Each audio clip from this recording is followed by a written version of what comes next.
All right, everybody. This is March 8th, 2023 for the now monthly. I thought, oh man, what have I gotten myself into? Uncompromised Coaches Call. So welcome, everybody. Thank you. Thank you. You're welcome. Here's what I wanted to start is I'll talk about our topic for today in just a minute, but I would love to hear the essence of any questions you have or the essence of any scenario that you've been thinking about or that you've had an issue with any clients. I'll just write it down and we'll come and address it afterwards. And maybe I can even roll it into the topic for today. But does anybody have anything that's queued up? I guess one that comes to mind is I have a client who's a great storyteller. Yeah.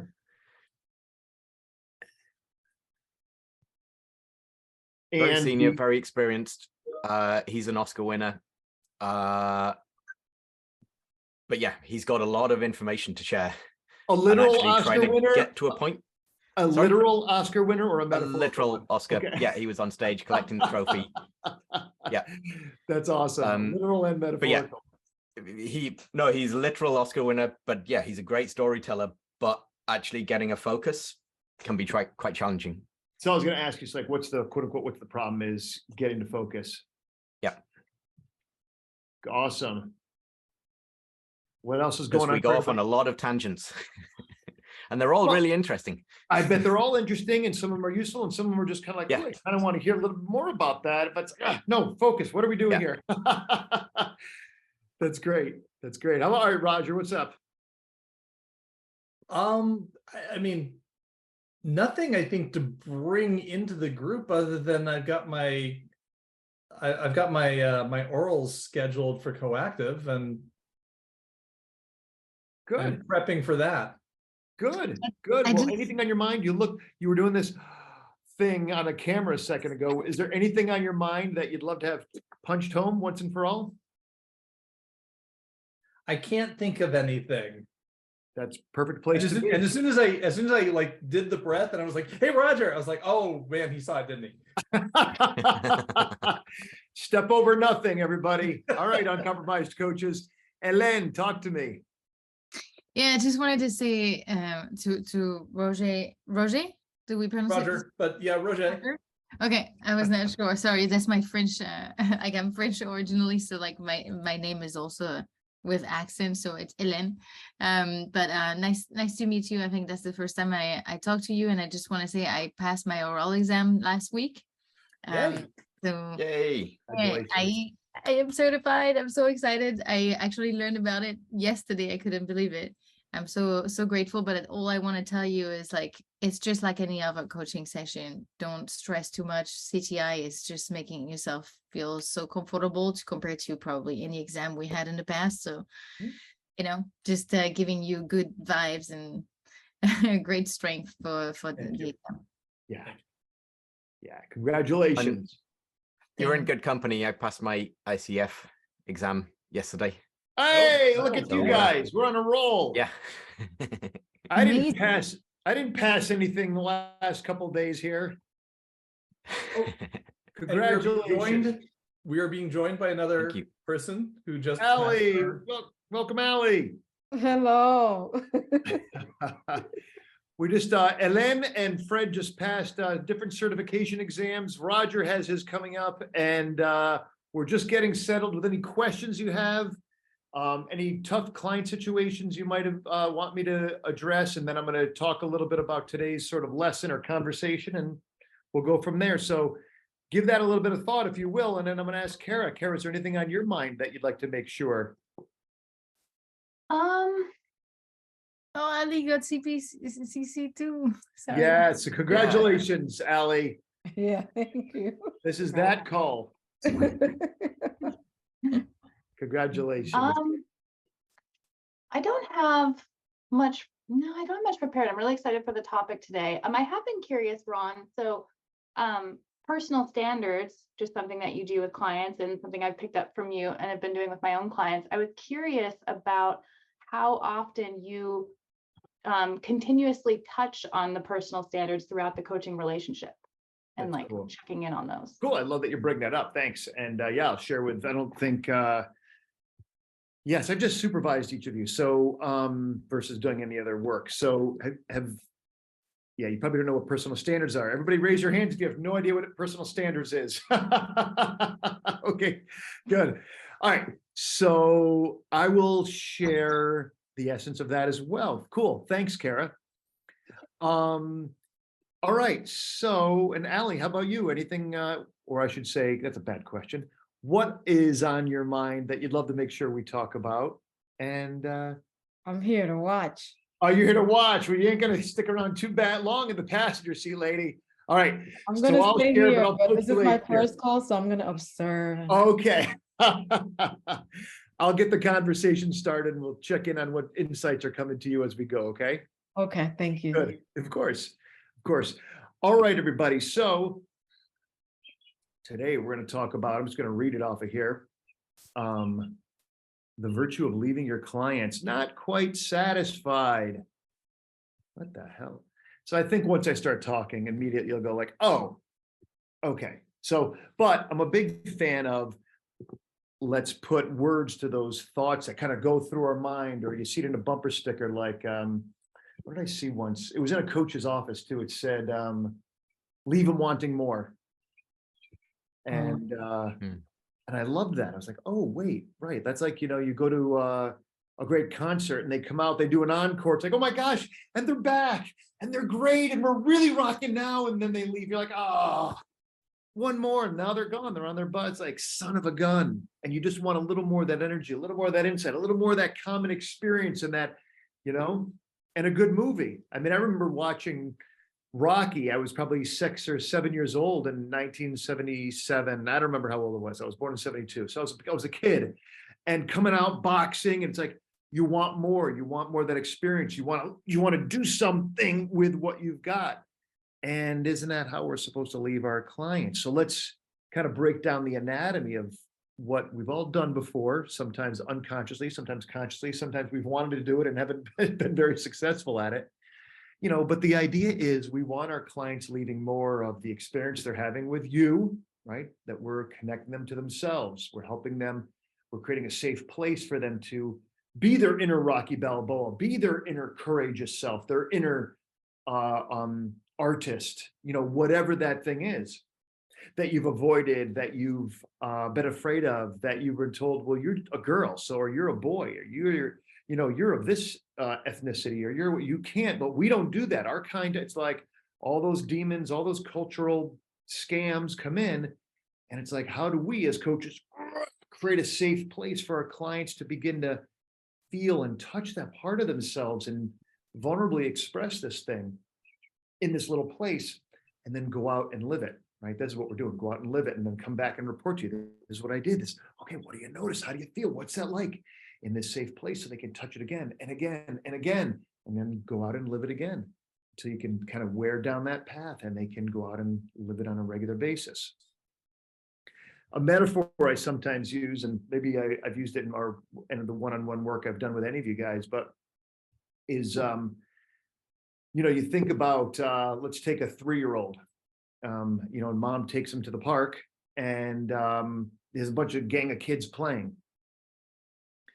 And, you know, you can see the kid's excited. We'll make him a little boy in our story here. And he's like, he's excited, but he doesn't know. And he's like clinging to mom's dress and he's like twisting and ripping it off and all that stuff. And mom's like, that's okay. Go out and play. You could do this. And he's like, and he kind of walks out and kicks some dirt and looks around to see if the other kid comes back around mom. Why? Because when you're that little, your identity, who you are, is so wrapped up in your identity, your relationship with your devoted mama. And mom's like, you're a good boy. I love you. You're beautiful. You're a good man. You're daddy's little boy. You get out there and you go on out, and he kicks this, then he throws a stone over there, and I can throw too. And he's like, oh, some kid talked to me. Oh my God, he runs back behind mom, gets it. And this is our coaching. Come back to the coaching call. You get a better sense of yourself because you went out in the world and you had this conversation with your boss. You went out in the world, you did it. You come back to your coach and you say, I did this. I did 20 push-ups, 3 days. I couldn't do 7, but I did these 3. Great. What did you learn? Where'd you fall down? And then you go out and eventually you can't pull the kid off the playground. after he eventually goes out and touches and goes out and goes on the swing, goes out and you can't pull, he's crying because he doesn't want to leave his new friends that he just met. So it is with our clients. We go out there and we create the space. We go out there, we push them beyond their limits. We challenge them. I've hung up the phone on clients. It's one of the great things. Hang up the phone, goodbye, go do it. And they're left with themselves. They go do the thing, you debrief that thing, right? Why? Because we're helping them touch themselves, get in relationship with themselves.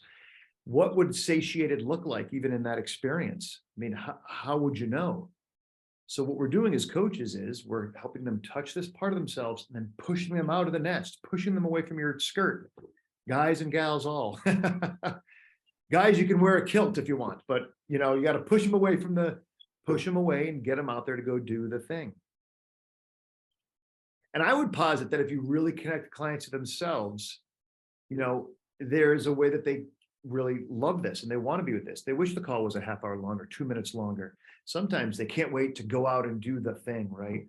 And then to come back because they want more. And there's the leave them wanting more, leave them not quite satisfied, And so it is as we're growing in relationship with ourselves until we really have that part locked in and integrated and a natural something that we can tap into quickly and easily. And that's the transformation we're all about as coaches anyway, right?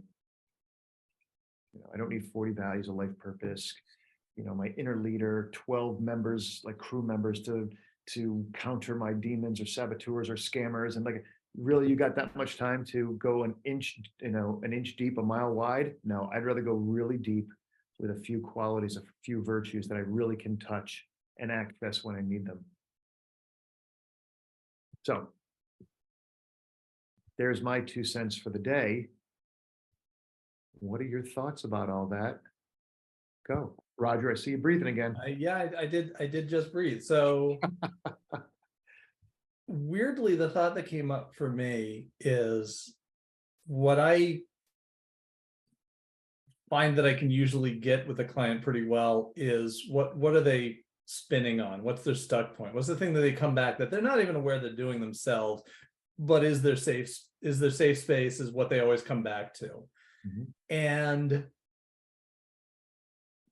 I've been having a lot of conversations lately about how to kind of get them past that at the same time without interposing myself in their process too much. Wait, get past what? Without interposing myself, without putting myself into their process too much, because when I see that, I kind of want to be helpful. And I've been really, really kind of telling myself, lean back, let yourself coaching. So the dissatisfaction is a little bit my own as well, because I want to go in and help them, and not only help them do all the things, I want to just do all the things. And that makes me stressed, and that takes me out of the coaching, and the coaching usually collapses and it becomes, mentorship, teaching, whatever. It becomes not the most helpful thing for them. That's awesome, bro. I love that. Frankly, I love that on these calls that you're a great example in this moment, Roger. We all don't have to spend our time trying to look good and like we're all masterful, successful, wealthy coaches where we don't have time to put the $100 bills in our pocket because we're so busy and ready. It's nice to just be like, look, this is where I get stuck. It's great. This is the point where we all can learn and be more. So thanks for being an example of that, buddy. So by the way, who can relate to wanting to fix and do and save and shortcut totally. What is the better part of you, or the wiser part of you that you probably should lean into a little bit more, Roger? Oh, the coaching. And I've actually started, I have a very troubled relationship to the coactive model. Is it a tool in my tool chest, or is it something that I stay centered in throughout the coaching? And I've noticed that when I can discipline myself to stay in the model, things work a lot better, things work a lot easier. It's a nice thing to do considering I'm coming up to my oral. So, it's going to be an expectation on the other side of it. So yeah, I've just been really challenging myself to do that because it's not a comfortable spot for me. Fantastic. And I challenge you, just like I would challenge any of you guys as you expand yourselves as coaches, to ask yourself, well, what does it even mean, the coactive model? What is that even? You know, I got to tell you, I'm a really good coach, and you know what? I tell people sometimes what to do. Like, you're crazy. You got to just handle this. Go friggin' just do this thing. Where does that fit on the? It's, you know what it is? It's naming it. It's saying the truth. No different than if I said, I really want to get in better shape. I think I'm going to start by smoking a pack of cigarettes a day because it calms me. How many of you coaches would go like, no, Ron, no, this is not. No. Where have you been for the last like 50 years? Like, smoking is not good for your health. Would anybody here withhold that information from me or no? No, No. of course. So the same thing goes with sometimes you see your clients about to do something really silly or foolish. You know what? I'm calling my husband right now. It's like, no, don't call from here. You're cranky. This is not the place to talk to anybody from. Slow down. Well, that's not on the mind. Yeah, it's in there. It's name it. It's articulate what's going on. It's taking a stand for your client's big A serious agenda. And so I would say at the end of the day, coactive coaching is actually just being astute, holding what your client wants and holding what they want in a bigger sense. So, And showing them their potential as well. yeah, holding up that mirror, holding up that one, not just to look at the look on your face and look at, you know, this is not going to work, but also like, this is what's possible. Do you really want to keep doing this?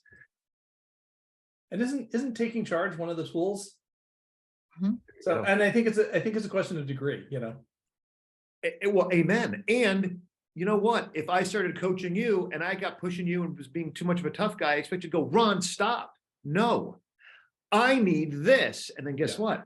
Now we come together firmly like that. I'm like, oh, okay. How's this? Like, oh, that's exactly what I need. Great. What do you know from here? Because it isn't about Ron. It isn't about you, you know, being a victim. It's like, there's no victims here. It's how do we work together to get you what you want? Lean in, brothers and sisters. All right. Nice one. What else is going on over there? Well, on that note, I think a lot of it is about matching the energy. So if I've got someone who is really wanting me to take charge and wanting to be sort of passive in it, I'm not going to allow that. Like, I want them to be an active partner. But if I've got someone who is a very active partner in it, then I can be very active and I can throw my ideas in because I know that they're going to reciprocate with their ideas. And so, yeah, every client, I think, is very different in how much they participate. So it's creating that environment where it's always a partnership. Tie that in as well, if you will, to what I was saying before about leaving clients wanting more, connecting with themselves. You know, that space should be a space where, oh my gosh, I want more of this. I want to go back to Fred and like talk about this and touch this more, where I can, you know, I can feel safe to be here and get like, so tie that back into there if you can. And what I think also, when you're throwing your ideas, follow up with a question. Stop doing that. How is that landing for you? Yeah. What Okay. is coming up for you? So it immediately becomes something that and they'll say, I don't believe in that, or I don't, you know, or yes, that's true. And then you can build on that. That's what I think. I like the challenges, and the way with the challenges, they can accept, reject, or counter offer. And it's the same with making suggestions. I don't want to make them to just accept a suggestion that I make, or if I tell them you need to do this, whatever, I don't want it to be them doing it because, so I'll try and make sure that they aren't doing it unless they own it. Mm-hmm.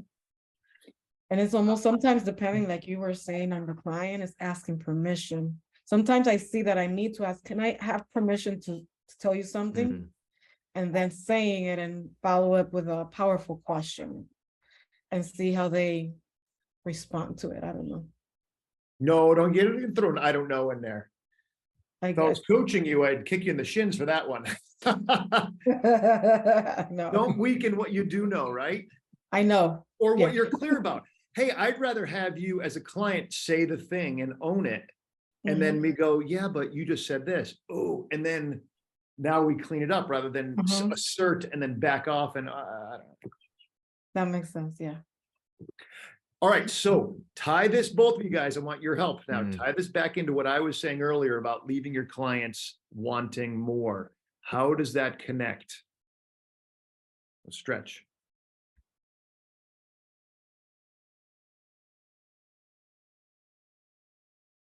I think from my experience, when I make those offers, if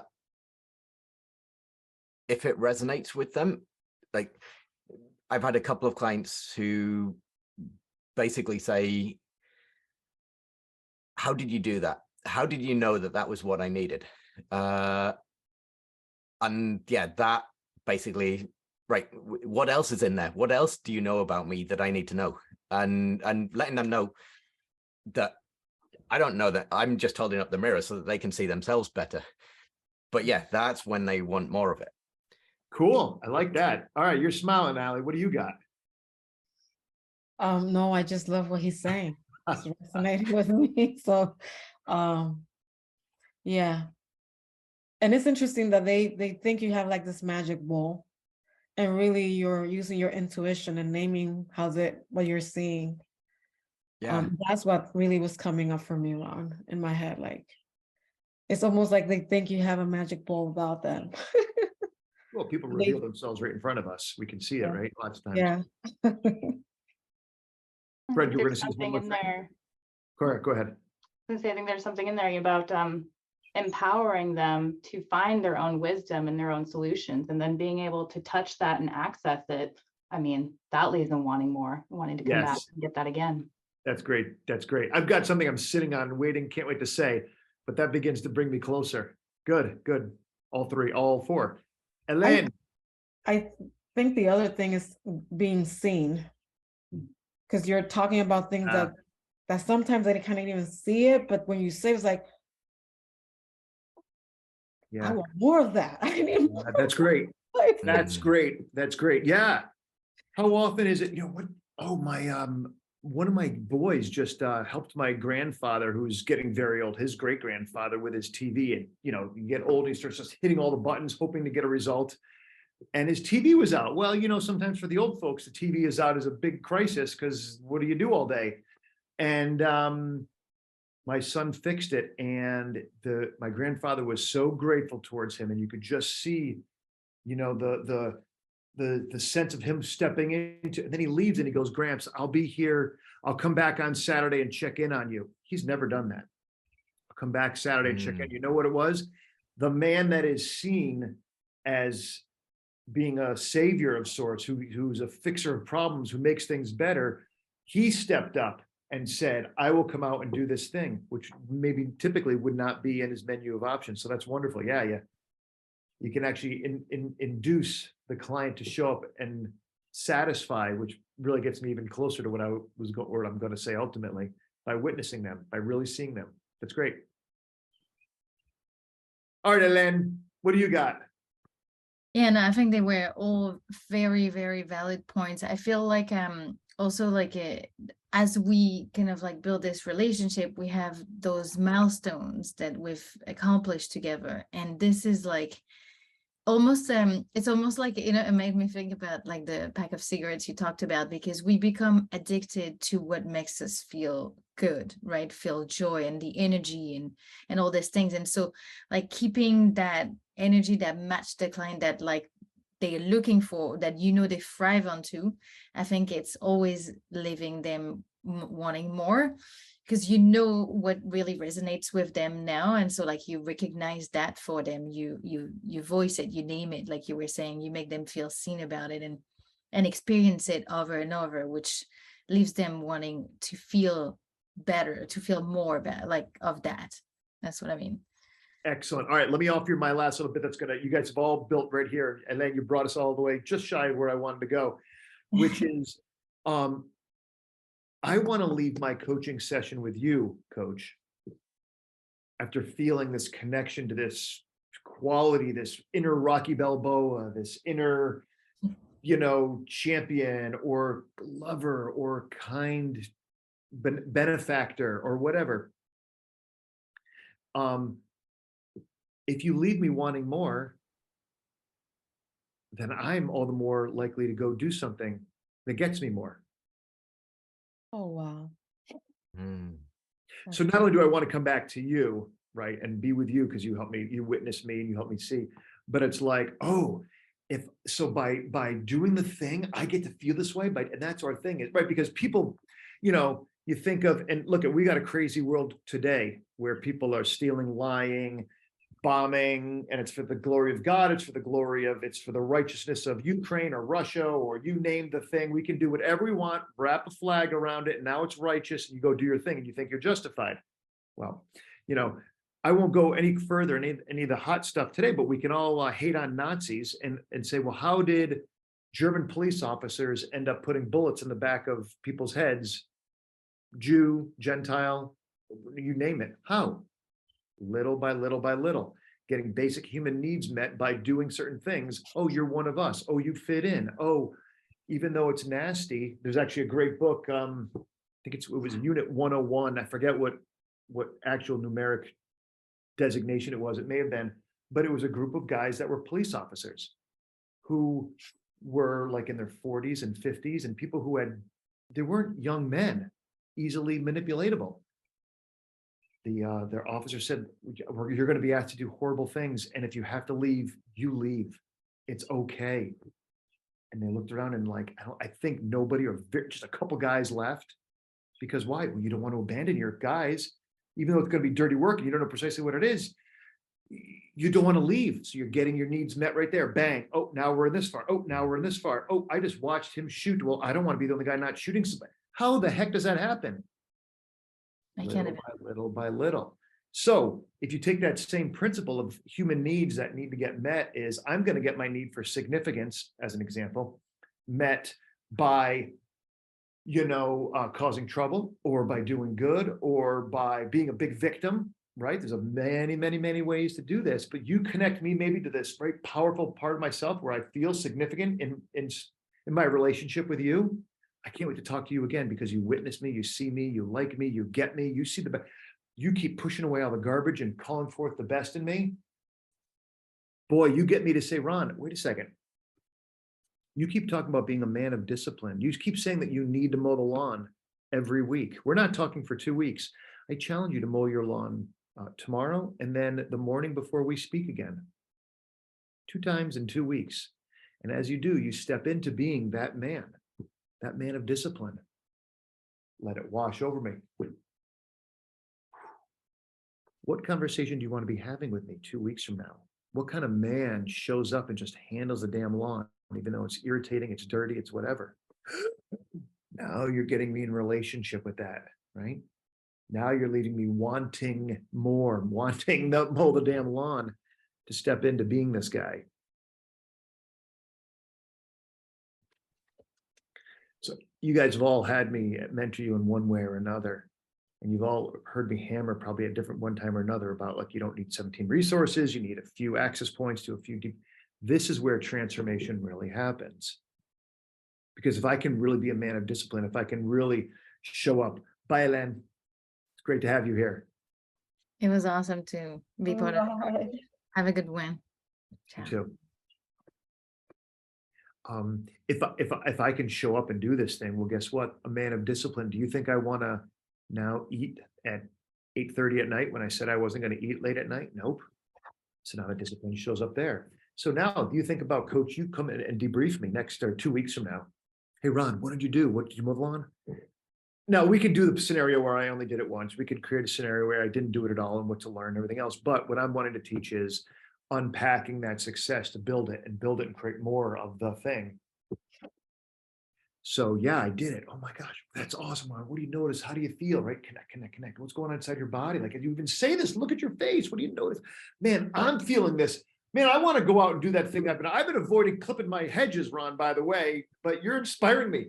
I got to tell you, and I've done this before too with clients, where I'll say, you know what?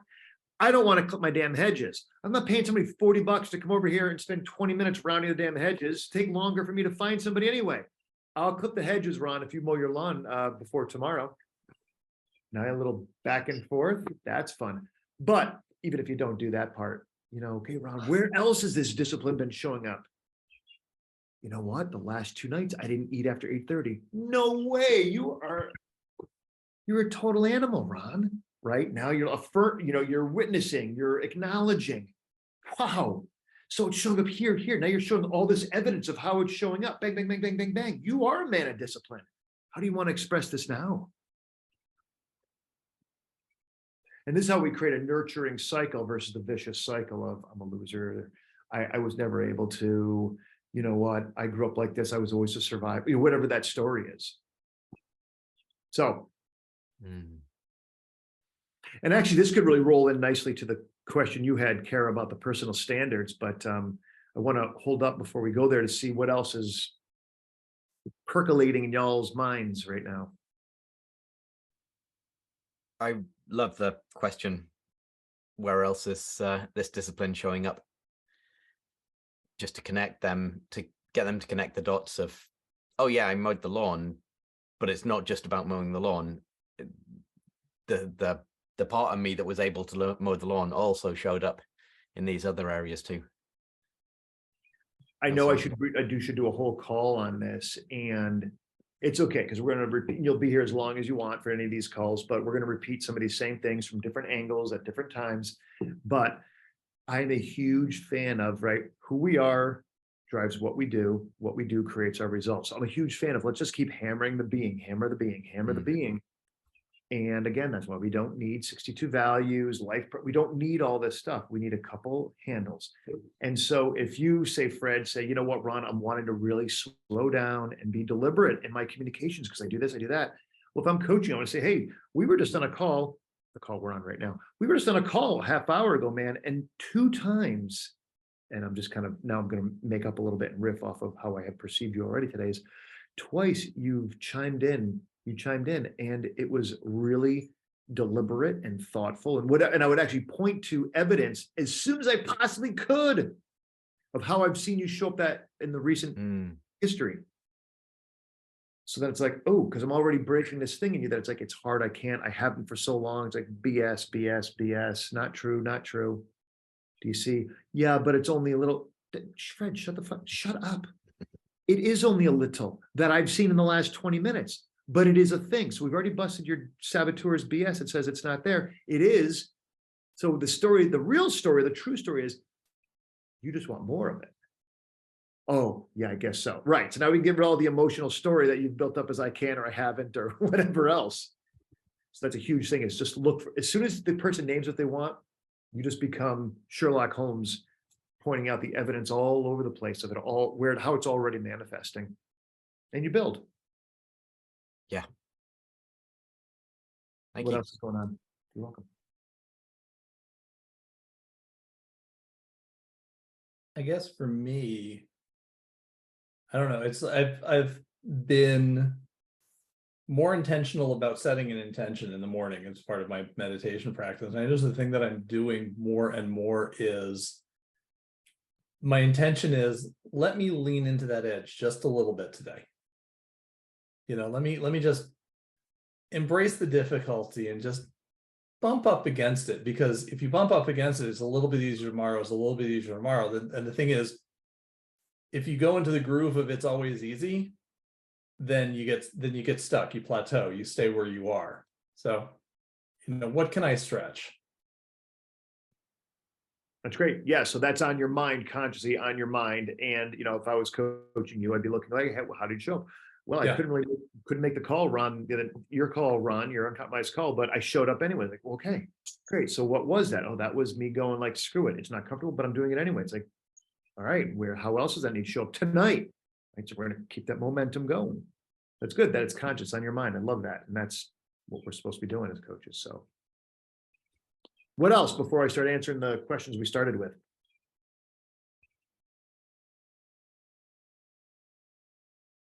I appreciate you acknowledging about, you know, naming the little things, because so much with our clients, they pass it off and you're like, oh, that's just a small thing. What does that really mean? But it's all those little things that create the momentum, that build things up and like give them the realization that they can do more than they think that they can. Yep. It's funny, you know, the example of the lawn mowing. I don't know if any of you have heard me say that before, but I use that oftentimes when I'm mentoring. And I would say almost invariably, I've got 2 sons, so they mow the lawn. And I just will be, gosh darned, I don't want to pay anybody to, you know, like $50 to mow the lawn. I don't know. I'm gonna get like old school like that. It's like, I'd rather mow the damn thing and pay somebody $50, you know.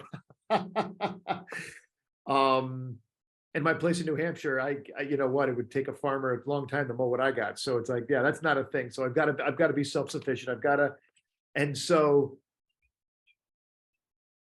you know, and actually, I guess when I think about when this first became something in my experience, was before I had my boys. So 25 years ago, we'll say, I hated mowing the lawn, but it's got to get done. And maybe every 10 days, but it's got to get, and the truth is it takes an hour and a half, done. That's like one of those, just shut up and do it. You're going to complain about it. You're going to waste like hours being fussy about it. Just handle it. And I would tell people this and they would laugh. And it's almost like, and I get it, because for some people, it's like, it's a silly nothing. Just like for somebody else, I don't have an eating problem. For somebody else to say like, except I do like to eat yogurt at like 8:30 at night and I don't want to eat after 8, but that's not the worst thing to eat is, you know, organic yogurt. But they might not be able to relate to the mow the lawn thing. And people laugh like, oh, mow the lawn discipline. I'm like, no, it might be a silly example to you, but it's everything. It's to your point, Kara, little things. It's what you think is a little thing. It could be a little thing for if it is, how can I make the so-called little things or the so-called, you could just handle that things. How do I make those the things that have me most powerfully express those things that are so important to me? It isn't a funny little trifle. Ron can actually become more of the man he really wants to be in his life by mowing his lawn. What an opportunity you have, Ron, once a week to step in and absorb the power of that thing you've been resisting and that has been running you because you don't want to do anything with it. Kind of cool. So no matter what your clients give you, no matter what a great opportunity to help them step into it. Normalize it. Of course you're eating after 8, Ron. Of course, yogurt's delicious. I would too. But I hear you don't want to do it. Got it. What do you want? What kind of man just doesn't go that way? What kind of man cuts his eating off by blah, blah, blah? Oh, tell me about him. And then of course you're seducing your client into that experience of himself or herself. All right, let's turn this into a personal standards conversation, because I think that, and then we'll go to Oscar award-winning literal and metaphorical client storytelling. All right, so not meant to be a commercial at all, but I in my book I talk about personal standards. I'm not a big fan of values. Now that you're all certified, I can tell you what I really think. I'm not yet, so. Oh, values are useful part of the coactive coaching model. And here's the thing, and I'll offer this to you, Fred, certainly for a short-term experience on an exam or something like that. Sure. Hey, Ron, tell me about your most important value. Freedom. Great. And then you can take me into freedom, and awesome. You know, I'm going to feel it. You're going to get me there. I'm going to, okay, Ron, from here, what do you want to do? What do you know you need to do? I got to free my dog. Daisy, okay. Because once you say sit, they got to sit. Otherwise they run the roost, and that's not a good thing. But my beef with values is, you know, there's sort of the shorthand of this is, oh, if we only just honored our values, life would be great. Well, but that dismisses the whole notion that Hitler had values, and you know, Hitler's values weren't like murder and pillage and contempt and like any of that. That's just, you know, that's of course not. They would have been like maybe love, right? He had love, right? Power, fatherland. You know, it's like, oh, who doesn't like their home country? Of course. So, but then it's like how we express those values. That's the real problem. Oh, so it's not really about values, right? Oh, then let's not talk about values, because you know, you can pervert those to do anything you want. And the example I often use is people will say, you know, I remember a CTI leader that I learned from when I took my classes, and she was like, oh, I worked, you know, at the end of the day, I work so hard. It's sometimes nice to go out and get a drink and get a big bowl of ice cream and da-da-da. It's like, okay, I get it. And, you know, so honoring her value of self-care. I'm like, I get that. But the value also is what she talked about another time in another setting about, you know, how she eats spinach and eats salad and eats, you know, really because it's self-care. She wants to honor. It's like, well, self-care, if it makes you eat a salad and have a couple glasses of wine and some ice cream, that's a lot going on in there, and it's not very focused to drive action. And so we got to get clear about what we're really going after. And so I created this thing. I'll go very quickly. Actually, there's a video. I think there's a video on my channel about personal standards. If someone wants to poke around while I'm on, we can verify it, but I think there is. And if I'm not mistaken, it's about 15 minutes long, and so it'll go into more detail. But the idea is, the very, very shorthand is that personal standards are sort of affirmations with actions.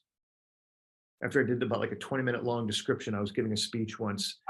Some woman goes, "Oh, that's affirmations with actions." And I went, I guess so. From the mouths of babes, or from the mouths of people who can see you better than you can see yourself sometimes. Okay, good. Kara posted it. Thank you, Kara. So it does exist. Good. So the shorthand of this is, if you look at your life and you look at where you're falling short, what you're wanting more of, who you're wanting to be more, the notion is, Hey everybody, my name is Renaud. I'm a coach, a teacher, and a writer. Allie's got it. Oh, that was me if it came through. Oh, that was you, Roger. That was me, Okay. yep. Everybody was. I think we all did it. I'm hearing myself in triplicate. It's just hilarious because I paused and I'm like, why is it playing? I just paused it. So that explains it. Fred, your turn. Okay. Anyway, so the idea is, if I was going to create a new personal standard for myself, let me just grab one here. So quick, Fred, think of one area of your life that you're falling short. Just do the best you can, throw it over my way. Reducing stress. I think. Great. So you have been being stressful. You've been stressed. Who and how do you want to be? Let's flip it. I don't want to be stressed. I want to be. I want to be active, but yeah. So if I you want want to to be counter, like, I don't want to be stressed anymore. I want to be. Yeah. What's the quality of being that would allow you to be more active? See how I'm pulling these apart, guys? The doing from the being. So the being. Yeah, it's proactive rather than reactive. I want to be in control of it. Got it. So what kind of man, you can be proactive, that could be valid. Okay, so as you're doing these, by the way, and again, the video will have a lot more description here. If you said I am proactive, does that inspire you, or is that just like language that's proper?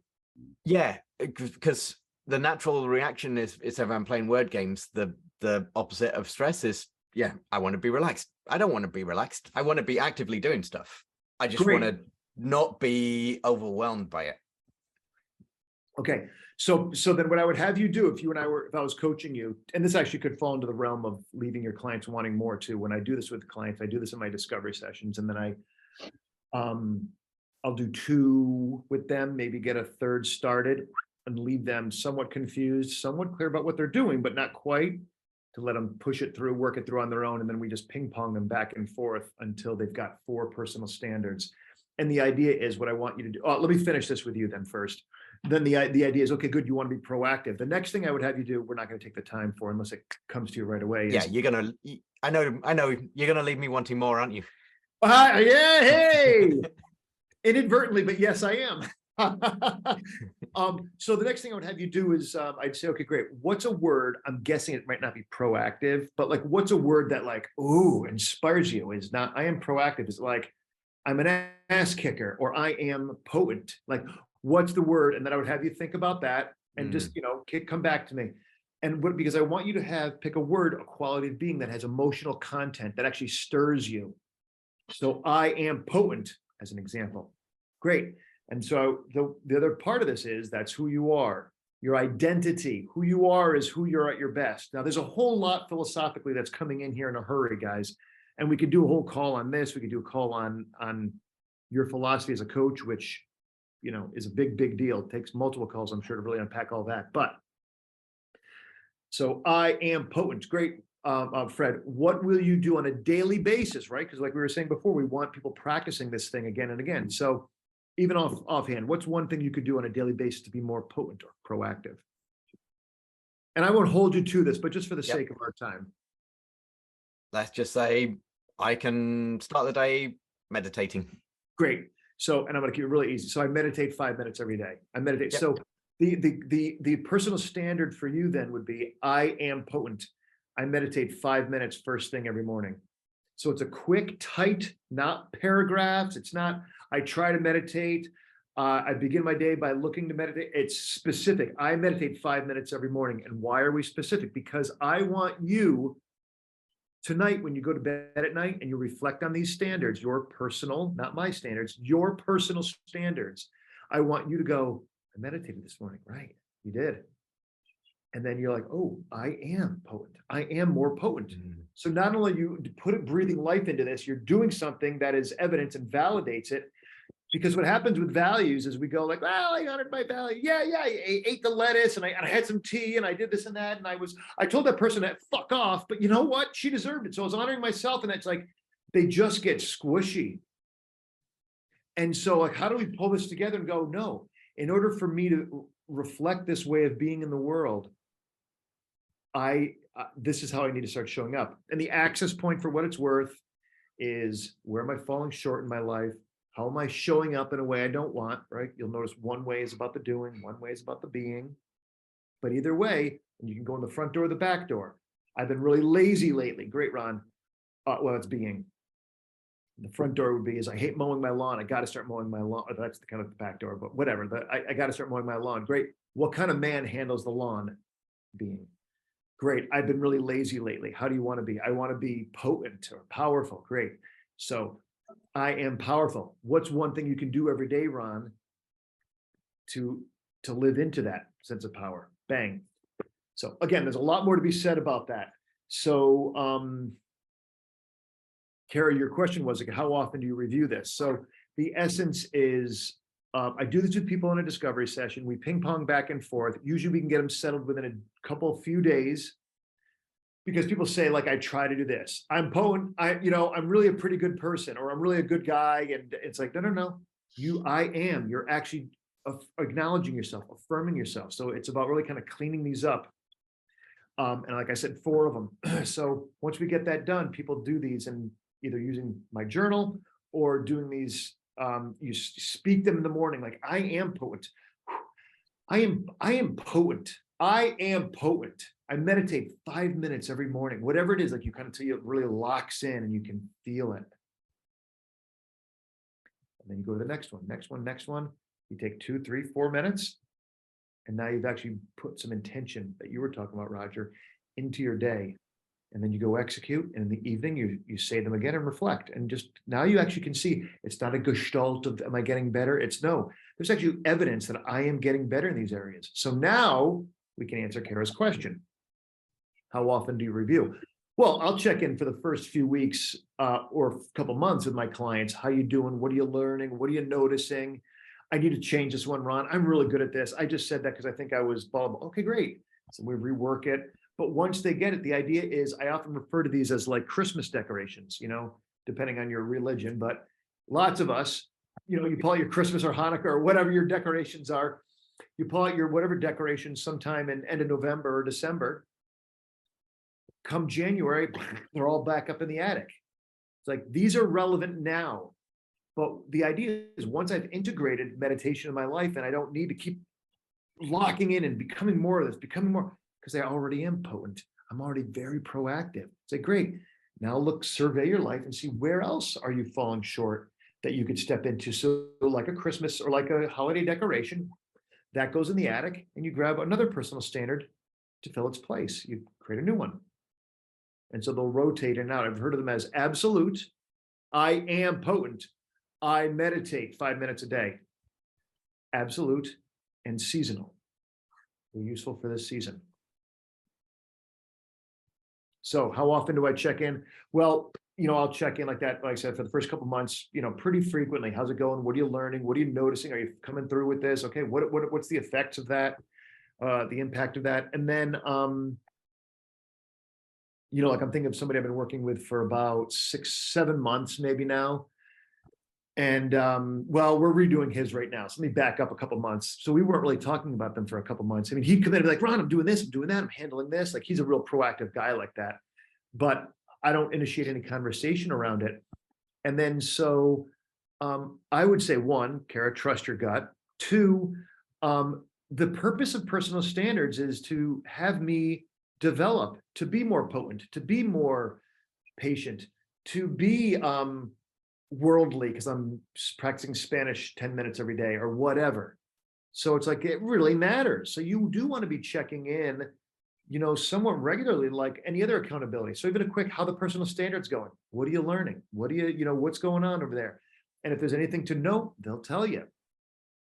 And once you start hearing about, you know what, I've been 300 days in a row on my Spanish. I'm like really doing great with that. It's like, great, 300 is like a year. So it's like, 10 months, I would want it before then. Like, how is that work? Do you still need this personal standard? Is there a time now to,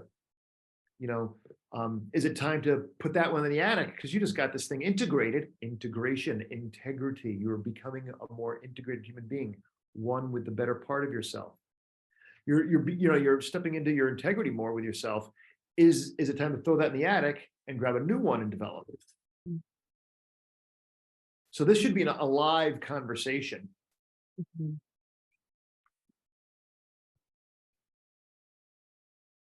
You'd be good, Allie. Good to see you. See you next time. Thank you. Yes, I'm looking forward. Bye. All right.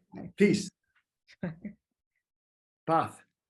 Spanish for peace. All right. Thank you.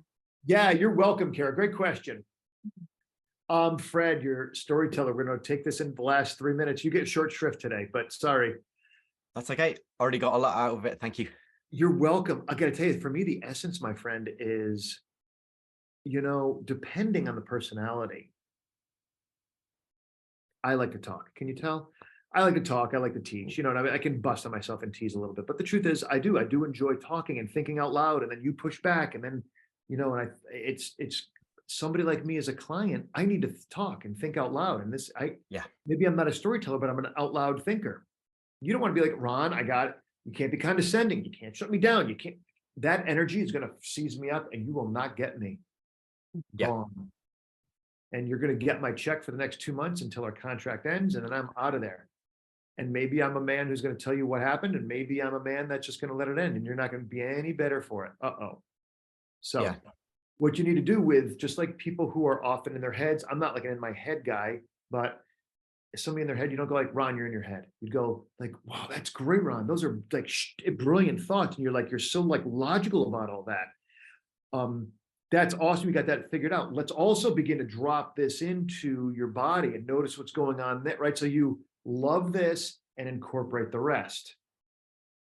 Just like the person who's all emotion. It's like, that is awesome. I love how deeply feeling you are. Let's also like really think this through to make sure it's not just good for you today, but not good for you and others tomorrow. And they're like, oh yeah, right. So there's a way to integrate all of that. So I think the same thing with a storyteller. Some people like, sometimes like, Ron, is there a shot like, wait, do I need to hear all of this story or can you just give me the essence? Like that is like, oh, no, I really need to tell you the whole thing. It's going to take like 3 minutes, but I need you to tell. It's like, okay, great. But let's keep it to like 2-3 minutes max. Okay, Ron. So that way we can really and that way you're coming alongside me. Right. And I'm much more likely, very likely to just welcome your intrusion because it's been like 3 minutes. Okay, Ron, we're at about 3-4 minutes right now. Like what else needs, like bottom line needs to be said. And then I want to go in and start working with this. You can also design, like you're going to start knowing in ahead, like, oh, I'm working with, an artist who's really like a flamboyant blah. And you might start to know that personality type. And it's like in the discovery, you're like, dude, I've worked with lots of artists and you bastards, I love you, but you guys can get going and go, holy cow. And so, no, you gotta, okay, good. So what can I do besides say, wait, hold on, what else can I do to slow you down? Because sometimes I'm going to want to get in there. So there's a design. I think that's a good idea to design it a bit more with him, because one of the issues that we're working on is knowing when he should speak and when he should stay quiet. Love him. Love the son of a bitch and just say, listen, dude, I love your stories. I love you're literally an Oscar Award winner. And honestly, even in our relationship, you're an Oscar Award winner. You've got great stories. You're very thoughtful. You're very articulate insofar as all this is true. And I'm sure it is. And for me to best benefit you, I'm going to have to draw out the essence and I'm going to have to press you.